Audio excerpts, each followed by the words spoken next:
About this time an ambitious young reporter from New York arrived one morning at Gatsby's door and asked him if he had anything to say. "Anything to say about what?" inquired Gatsby politely. "Why, any statement to give out." It transpired after a confused 5 minutes that the man had heard Gatsby's name around his office in a connection which he either wouldn't reveal or didn't fully understand. This was his day off, and with laudable initiative he had hurried out to see. It was a random shot, and yet the reporter's instinct was right. Gatsby's notoriety, spread about by the hundreds who had accepted his hospitality and so become authorities on his past, had increased all summer until he fell just short of being news. Contemporary legends such as the underground pipeline to Canada attached themselves to him, and there was one persistent story that he didn't live in a house at all, but in a boat that looked like a house and was moved secretly up and down the Long Island shore. Just why these inventions were a source of satisfaction to James Gatz of North Dakota, isn't easy to say. James Gatz, that was really, or at least legally, his name. He had changed it at the age of 17 and at the specific moment that witnessed the beginning of his career, when he saw Dan Cody's yacht drop anchor over the most insidious flat on Lake Superior. It was James Gatz who had been loafing along the beach that afternoon in a torn green jersey and a pair of canvas pants, but it was already Jay Gatsby who borrowed a rowboat, pulled out to the Tuolumne, and informed Cody that a wind might catch him and break him up in half an hour. I suppose he'd had the name ready for a long time, even then. His parents were shiftless and unsuccessful farm people. His imagination had never really accepted them as his parents at all. The truth was that Jay Gatsby of West Egg, Long Island, sprang from his platonic conception of himself. He was a son of God, a phrase which, if it means anything, means just that, and he must be about his father's business, the service of a vast, vulgar, and meretricious beauty. So he invented just the sort of Jay Gatsby that a 17-year-old boy would be likely to invent, and to this conception he was faithful to the end. For over a year he had been beating his way along the south shore of Lake Superior as a clam digger and a salmon fisher or in any other capacity that brought him food and bed. His brown, hardening body lived naturally through the half-fierce, half-lazy work of the bracing days. He knew women early, and since they spoiled him he became contemptuous of them, of young virgins because they were ignorant, of the others because they were hysterical about things which in his overwhelming self-absorption he took for granted. But his heart was in a constant, turbulent riot. The most grotesque and fantastic conceits haunted him in his bed at night. A universe of ineffable gaudiness spun itself out in his brain while the clock ticked on the washstand and the moon soaked with wet light his tangled clothes upon the floor. Each night he added to the pattern of his fancies until drowsiness closed down upon some vivid scene with an oblivious embrace. For a while these reveries provided an outlet for his imagination, they were a satisfactory hint of the unreality of reality, a promise that the rock of the world was founded securely on a fairy's wing. An instinct toward his future glory had led him, some months before, to the small Lutheran college of St. Olaf in southern Minnesota. He stayed there 2 weeks, dismayed at its ferocious indifference to the drums of his destiny, to destiny itself, and despising the janitor's work with which he was to pay his way through. Then he drifted back to Lake Superior, and he was still searching for something to do on the day that Dan Cody's yacht dropped anchor in the shallows alongshore. Cody was 50 years old then, a product of the Nevada silver fields, of the Yukon, of every rush for metal since '75. The transactions in Montana copper had made him many times a millionaire, found him physically robust but on the verge of soft-mindedness, and, suspecting this, an infinite number of women tried to separate him from his money. The none too savory ramifications by which Ella Kay, the newspaper woman, played Madame de Maintenon to his weakness and sent him to sea in a yacht, were common knowledge to the turgid subjournalism of 1902. He had been coasting along all too hospitable shores for 5 years when he turned up as James Gatz's destiny at Little Girl's Point. To the young Gatz, resting on his oars and looking up at the railed deck, the yacht represented all the beauty and glamour in the world. I suppose he smiled at Cody. He had probably discovered that people liked him when he smiled. At any rate Cody asked him a few questions, one of them elicited the brand new name, and found that he was quick and extravagantly ambitious. A few days later he took him to Duluth and bought him a blue coat, 6 pair of white duck trousers, and a yachting cap. And when the Tuolumne left for the West Indies and the Barbary Coast, Gatsby left too. He was employed in a vague personal capacity. While he remained with Cody he was in turn steward, mate, skipper, secretary, and even jailer, for Dan Cody sober knew what lavish doings Dan Cody drunk might soon be about, and he provided for such contingencies by reposing more and more trust in Gatsby. The arrangement lasted 5 years, during which the boat went 3 times around the continent. It might have lasted indefinitely except for the fact that Ella Kay came on board one night in Boston and a week later Dan Cody inhospitably died. I remember the portrait of him up in Gatsby's bedroom, a gray, florid man with a hard, empty face, the pioneer debauchee, who during one phase of American life brought back to the eastern seaboard the savage violence of the frontier brothel and saloon. It was indirectly due to Cody that Gatsby drank so little. Sometimes in the course of gay parties women used to rub champagne into his hair. For himself he formed the habit of letting liquor alone. And it was from Cody that he inherited money, a legacy of $25,000. He didn't get it. He never understood the legal device that was used against him, but what remained of the millions went intact to Ella Kay. He was left with his singularly appropriate education. The vague contour of J. Gatsby had filled out to the substantiality of a man. He told me all this very much later, but I've put it down here with the idea of exploding those first wild rumors about his antecedents, which weren't even faintly true. Moreover, he told it to me at a time of confusion, when I had reached the point of believing everything and nothing about him. So I take advantage of this short halt, while Gatsby, so to speak, caught his breath, to clear this set of misconceptions away. It was a halt, too, in my association with his affairs. For several weeks I didn't see him or hear his voice on the phone. Mostly I was in New York, trotting around with Jordan and trying to ingratiate myself with her senile aunt, but finally I went over to his house one Sunday afternoon. I hadn't been there 2 minutes when somebody brought Tom Buchanan in for a drink. I was startled, naturally, but the really surprising thing was that it hadn't happened before. They were a party of 3 on horseback, Tom and a man named Sloane and a pretty woman in a brown riding habit, who had been there previously. "I'm delighted to see you," said Gatsby, standing on his porch. "I'm delighted that you dropped in." As though they cared. "Sit right down. Have a cigarette or a cigar." He walked around the room quickly, ringing bells. "I'll have something to drink for you in just a minute." He was profoundly affected by the fact that Tom was there.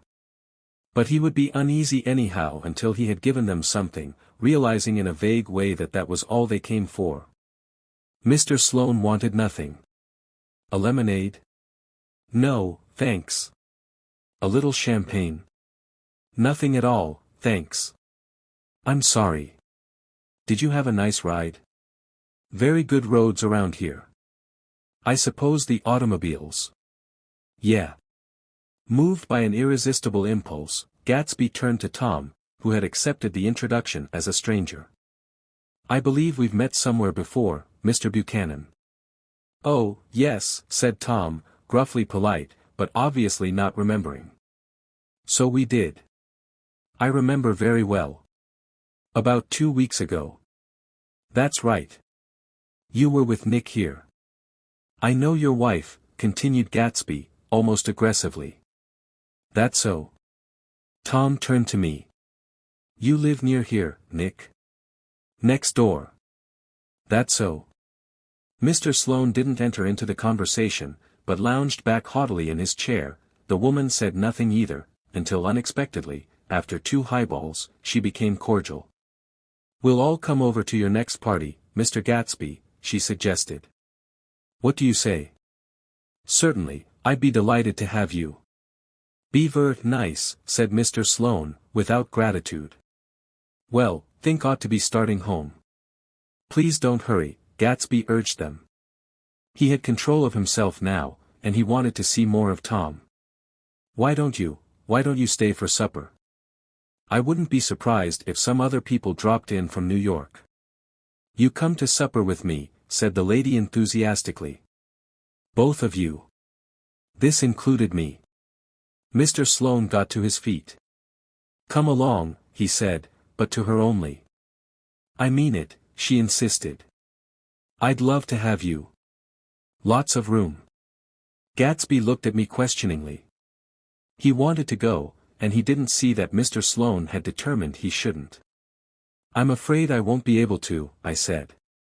Well, you come, she urged, concentrating on Gatsby. Mr. Sloane murmured something close to her ear. We won't be late if we start now, she insisted aloud. I haven't got a horse, said Gatsby. I used to ride in the army, but I've never bought a horse. I'll have to follow you in my car. Excuse me for just a minute. The rest of us walked out on the porch, where Sloane and the lady began an impassioned conversation aside. My God, I believe the man's coming, said Tom.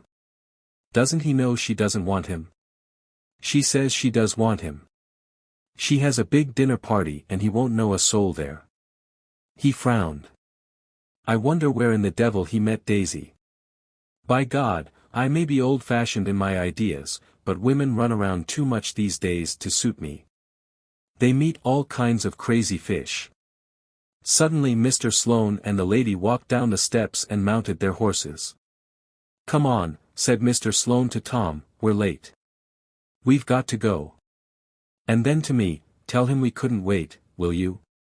Tom and I shook hands, the rest of us exchanged a cool nod, and they trotted quickly down the drive, disappearing under the August foliage just as Gatsby, with hat and light overcoat in hand, came out the front door. Tom was evidently perturbed at Daisy's running around alone, for on the following Saturday night he came with her to Gatsby's party.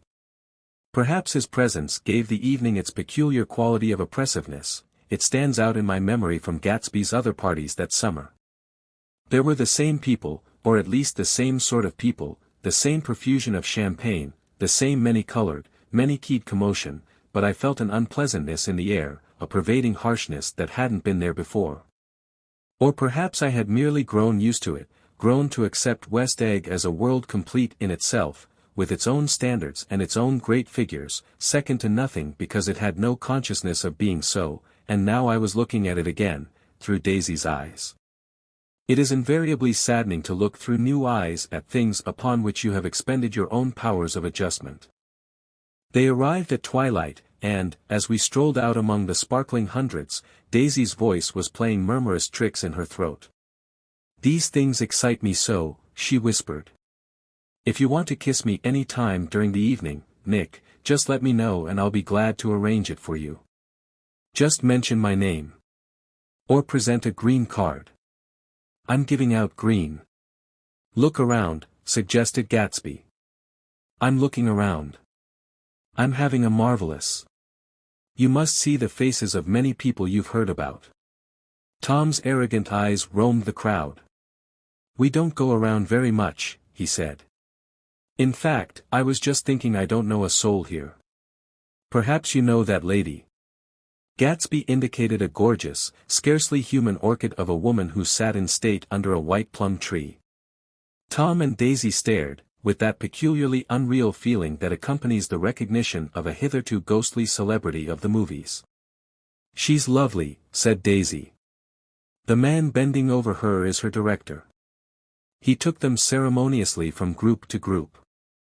Mrs. Buchanan and Mr. Buchanan, after an instant's hesitation he added, the polo player. Oh no, objected Tom quickly, not me. But evidently the sound of it pleased Gatsby, for Tom remained the polo player for the rest of the evening. I've never met so many celebrities. Daisy exclaimed. I liked that man, what was his name? With the sort of blue nose. Gatsby identified him, adding that he was a small producer. Well, I liked him anyhow. I'd a little rather not be the polo player, said Tom pleasantly, I'd rather look at all these famous people in oblivion. Daisy and Gatsby danced. I remember being surprised by his graceful, conservative foxtrot, I had never seen him dance before. Then they sauntered over to my house and sat on the steps for half an hour, while at her request I remained watchfully in the garden. In case there's a fire or a flood, she explained, or any act of God. Tom appeared from his oblivion as we were sitting down to supper together. "Do you mind if I eat with some people over here?" he said. "A fellow's getting off some funny stuff." "Go ahead," answered Daisy genially, "and if you want to take down any addresses, here's my little gold pencil." She looked around after a moment and told me the girl was common but pretty, and I knew that except for the half hour she'd been alone with Gatsby she wasn't having a good time. We were at a particularly tipsy table. That was my fault. Gatsby had been called to the phone, and I'd enjoyed these same people only 2 weeks before. But what had amused me then turned septic on the air now. "How do you feel, Miss Baedeker?" The girl addressed was trying, unsuccessfully, to slump against my shoulder. At this inquiry she sat up and opened her eyes. Wah! A massive and lethargic woman, who had been urging Daisy to play golf with her at the local club tomorrow, spoke in Miss Baedeker's defense. "Oh, she's all right now. When she's had 5 or 6 cocktails she always starts screaming like that. I tell her she ought to leave it alone." "I do leave it alone," affirmed the accused hollowly. "We heard you yelling, so I said to Doc Civet here, there's somebody that needs your help, document." "She's much obliged, I'm sure," said another friend, without gratitude. "But you got her dress all wet when you stuck her head in the pool." "Anything I hate is to get my head stuck in a pool," mumbled Miss Baedeker. "They almost drowned me once over in New Jersey." "Then you ought to leave it alone," countered Dr. Civet. "Speak for yourself," cried Miss Baedeker violently. "Your hand shakes. I wouldn't let you operate on me." It was like that. Almost the last thing I remember was standing with Daisy and watching the moving picture director and his star. They were still under the white plum tree and their faces were touching except for a pale, thin ray of moonlight between. It occurred to me that he had been very slowly bending toward her all evening to attain this proximity, and even while I watched I saw him stoop one ultimate degree and kiss at her cheek. "I like her," said Daisy, "I think she's lovely." But the rest offended her, and inarguably, because it wasn't a gesture but an emotion. She was appalled by West Egg, this unprecedented place that Broadway had begotten upon a Long Island fishing village, appalled by its raw vigor that chafed under the old euphemisms and by the too obtrusive fate that herded its inhabitants along a shortcut from nothing to nothing. She saw something awful in the very simplicity she failed to understand. I sat on the front steps with them while they waited for their car. It was dark here in front, only the bright door sent 10 square feet of light volleying out into the soft black morning. Sometimes a shadow moved against a dressing room blind above, gave way to another shadow, an indefinite procession of shadows, who rouged and powdered in an invisible glass. "Who is this Gatsby anyhow?" demanded Tom suddenly. "Some big bootlegger." "Where'd you hear that?" I inquired. "I didn't hear it. I imagined it. A lot of these newly rich people are just big bootleggers, you know." "Not Gatsby," I said shortly.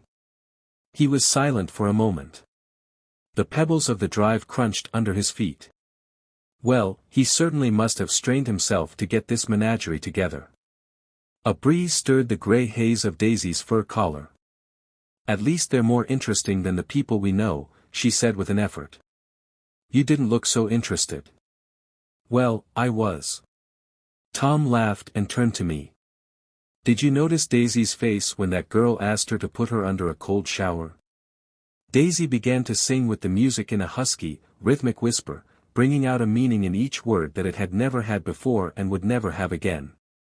When the melody rose, her voice broke up sweetly, following it, in a way contralto voices have, and each change tipped out a little of her warm human magic upon the air. "Lots of people come who haven't been invited," she said suddenly. That girl hadn't been invited. They simply forced their way in and he's too polite to object. "I'd like to know who he is and what he does," insisted Tom. "And I think I'll make a point of finding out." "I can tell you right now," she answered. "He owns some drugstores, a lot of drugstores. He built them up himself." The dilatory limousine came rolling up the drive. "Good night, Nick," said Daisy. Her glance left me and sought the lighted top of the steps, where 3 o'clock in the morning, a neat, sad little waltz of that year, was drifting out the open door.